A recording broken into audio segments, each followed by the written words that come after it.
दोस्तों good evening. Market में profit booking जो है वो लगातार जो है जारी है, खासकर जो स्मॉल कैप और मिड कैप स्टॉक्स हैं और वैसे स्टॉक्स जो कि एक तरफा ऊपर की तरफ गए थे वो एक तरफा नीचे की तरफ आ रहा है। वहां सबसे ज्यादा प्रॉफिट बुकिंग तो आप नहीं कह सकते, एक तरीके से जो है बहुत जबरदस्त सेलिंग है, एक तरीके से बहुत जबरदस्त जो है पिटाई हो रही है उन स्टॉक्स की। तो चर्चा करेंगे स्टॉक्स की, निफ्टी बैंक निफ्टी की एनालिसिस करेंगे। स्वागत है आपका आपके अपने चैनल टीके मनी में। मेरा नाम है त्रिभुवन, SM सर्टिफाइड इक्विटी डेरिवेटिव्स में। जो नए लोग हैं टेलीग्राम चैनल पर आ सकते हैं, टीके मनी सर्च करेंगे। 18,200 मेंबर्स पहले से टेलीग्राम चैनल पर मौजूद है। टीके मनी आप सर्च करेंगे टेलीग्राम पर आ जाएंगे, टीके मनी आपको सर्च करना है। चले डिस्कशन की शुरुआत करते हैं। सबसे इंपॉर्टेंट है मार्केट यानी निफ्टी। देखिए डाउ जोन्स यूएसए मार्केट में कल तेजी थी 198 पॉइंट्स के आसपास और सुबह के वक्त डाउ फ्यूचर्स फ्लैट थे। तो हमारी उम्मीद थी कि फ्लैट टू पॉजिटिव शुरुआत होनी चाहिए हमारे मार्केट निफ्टी की। लेकिन हमें एक और चीज डिस्कस की थी कल। देखिए पहली चीज क्या है कि तेजी के लिए हमें कोई लेवल नहीं मिल रहा है। जैसे हर दिन हमें कुछ ना कुछ लेवल मिलता था कि इसके ऊपर बड़े आराम से तेजी है, तो हमारा वो लेवल था 18,600 के ऊपर। अब भाई वो तो आने की उम्मीद कम थी और वैसे ही वो आया नहीं।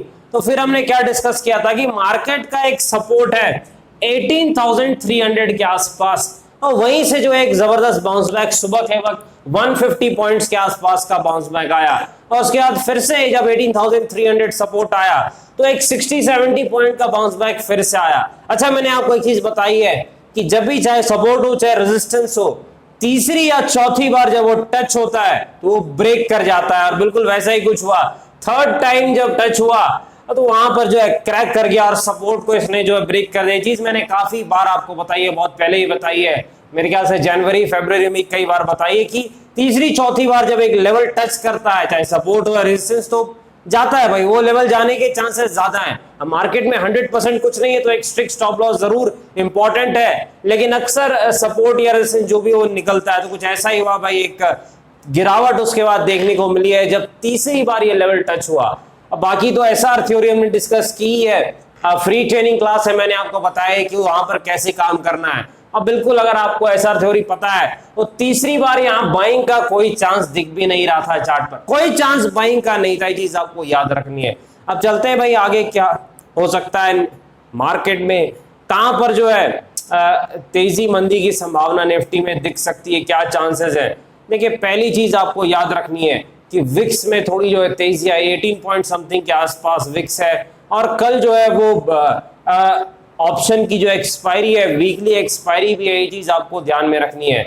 अब देखना भाई सपोर्ट कहां पर, एक बार हम चेक कर लेते हैं, कोई हमें टेक्निकल सपोर्ट मिल जाए तो अच्छा रहेगा। देखिए तो सपोर्ट है लगभग आपका ये सपोर्ट देखिए 18,200 के आसपास कुछ एक सपोर्ट है, ये चीज आपको याद रखनी है। 18,200 के आसपास एक सपोर्ट है, ये चीज आपको ध्यान में रखनी है निफ्टी का। और यहां पर रेजिस्टेंस कहां पर है, देखिए रेजिस्टेंस जो है वो 18,450 के आसपास है, 18,450 के आसपास रेजिस्टेंस है। लेकिन आज मैं आपको एक टेक्निकल लेवल बताता हूं जहां आपको मेरे ख्याल से एक मौका मिल सकता है तेजी का। देखिए अगर 18,300 का लेवल निकलता है, 18,300 का लेवल निकलता है निफ्टी में, तो हो सकता है आपको 50 से 100 पॉइंट्स की तेजी देखने को मिल सकती है निफ्टी में। याद रखना है 18,300 पहले क्या था, सपोर्ट था, तो टूट गया तो एक छोटा सा रेजिस्टेंस बन सकता है, ये चीज आपको याद रखनी है। तो अगर ये क्लियर होता है 18,300 तो 50 से 100 पॉइंट्स के आपको तेजी देखने को मिल सकती है, ये चीज आपको याद रखनी है। लेकिन एक चीज और आपको ध्यान में रखना है, 20 पॉइंट्स का स्ट्रिक्ट स्टॉप लॉस निफ्टी के प्राइस के हिसाब से एडजस्ट करना है भाई। जो भी आप ऑप्शन खेलते हैं उसमें निफ्टी के प्राइस के हिसाब से आपको एडजस्ट करना होगा। यानी निफ्टी में 20 पॉइंट का स्टॉप लॉस होगा, 18,300 के ऊपर आपको 50 से 100 पॉइंट की तेजी निफ्टी में देखने को मिल सकती है, क्योंकि अगला रेजिस्टेंस थोड़े ऊपर के तरफ है, चीज आपको याद रखनी है और आपको यूज करना है। ये 21 EMA, अभी भी काफी लोग पूछते हैं कि ये लाइन क्या है भाई।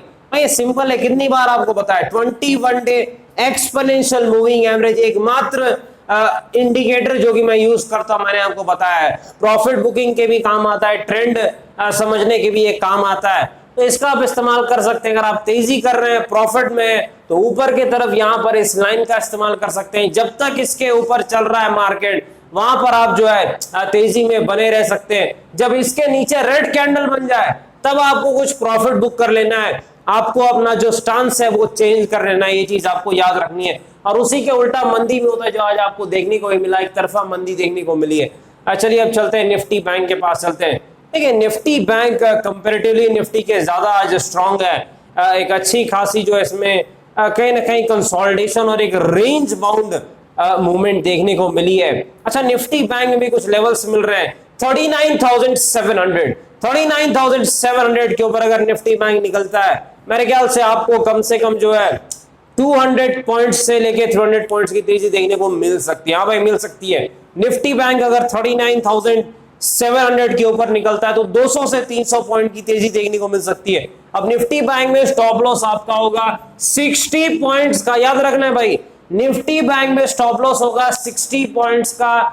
और ये निफ्टी बैंक स्पॉट के हिसाब से, ऑप्शन नहीं, इसी के हिसाब से आपको ऑप्शन में एडजस्ट करना है। दो चार्ट साथ में लाके काम किया है, ये चीज आपको याद रखनी है।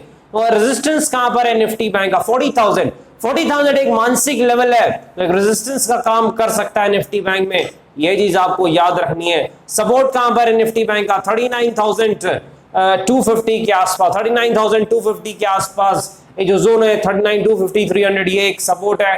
तेजी के लिए 39,700 के ऊपर अगर निकलता है 200 पॉइंट्स के आसपास की आपको तेजी देखने को मिल सकती है। 50-60 पॉइंट का एक छोटा स्टॉप लॉस आप लगा सकते हैं। चलिए चलते हैं आलोक इंडस्ट्रीज के पास चलते हैं। देखिए आलोक इंडस्ट्रीज में रिजल्ट्स आए भाई, और रिजल्ट्स में कहीं ना कहीं फिर से मेरे ख्याल से नेट लॉसेज है और उस कारण से एक तरफा गिरावट देखने को मिल रही है।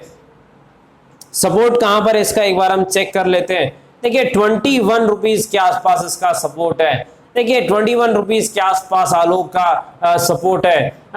इसने ये जो लाइन है 21 डे एक्सपोनेंशियल मूविंग एवरेज उसको तोड़ दिया है, तो शॉर्ट टर्म में थोड़ा जरूर कमजोर हो गया है, लेकिन अगर इसके ऊपर निकल जाता है तो फिर ठीक हो जाएगा, चार्ट ठीक हो जाएगा, कोई दिक्कत नहीं है।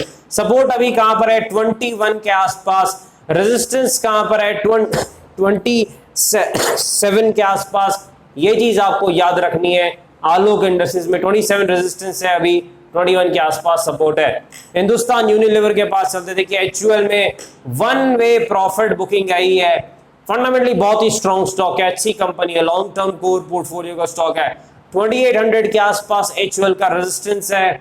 सपोर्ट कहां पर है भाई, पहला सपोर्ट इसके नजदीक ये आ चुका है, 2400 के आसपास एचयूएल का पहला सपोर्ट है, ये चीज आपको याद रखनी है। लगभग सपोर्ट के आसपास एचयूएल हिंदुस्तान यूनिलीवर आ चुका है, ये चीज आपको ध्यान में रखनी है। चलिए चलते हैं आईआरसीटीसी के पास चलते हैं। देखिए आईआरसीटीसी के बारे में कल भी हमने डिस्कस किया था, लेकिन बहुत ज्यादा आपकी डिमांड थी कि सर ये ट्रेन के बारे में डिस्कस करना है, कहां पर जो है स्टेशन है, गिरावट कहां खत्म होगी। मैंने आपको कहा था कि देखिए गिरावट अभी जो है ये जो 6000 के आसपास से जो पैनिक सेलिंग देखने को मिली एक तरफा तेजी के बाद प्रॉफिट बुकिंग, तो ये अब एक रेजिस्टेंस का काम करेगा। 6000 के आसपास का एरिया जो है, क्योंकि काफी लोगों ने ऊपर में खरीद लिया है, चार्ट ये चीज बता रहा है, तो रेजिस्टेंस बन गया। जब ज्यादा रिटेल ट्रेडर्स और इन्वेस्टर्स खरीदते हैं तो एक ठीक ठाक रेजिस्टेंस बन जाता है, ये चीज आपको याद रखनी है। तो 6000 के आसपास रेजिस्टेंस है।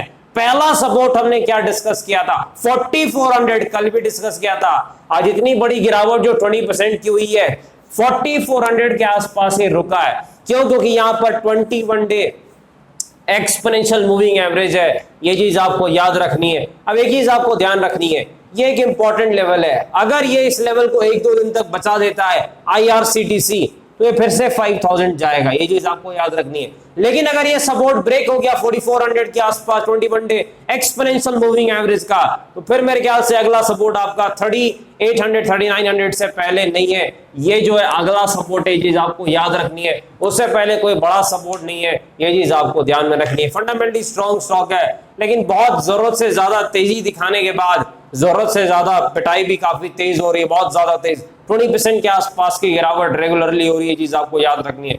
फेडरल बैंक के पास चलते कि फेडरल बैंक के रिजल्ट्स मेरे ख्याल से आने वाले, अमेरिका से शायद फ्राइडे को इनके रिजल्ट्स हैं। फंडामेंटली एक स्ट्रॉन्ग स्टॉक है, अच्छी कंपनी है, कहीं ना कहीं 90 के आसपास एक रेजिस्टेंस था, उसको इसने क्लियर किया है। अगला रेजिस्टेंस मुझे लगता है 105 से पहले है नहीं, अगर रिजल्ट ठीक रहते हैं मुझे लगता है 100 का आंकड़ा फेडरल बैंक पार कर सकता है। चीज आपको याद रखनी है। सपोर्ट कहां पर है? 88-90 जो पहले रेजिस्टेंस था, अब short term support federal bank में बन चुका है। ये चीज आपको ध्यान में रखनी है। डिस्क्लेमर आपको पता है, वीडियो एजुकेशनल इन्फॉर्मेशन पर्पस के लेकर अपने फाइनेंशियल एडवाइजर से बातचीत करके पहले बाजार में काफी जोखिम में थोड़ा ध्यान से काम करें। धन्यवाद।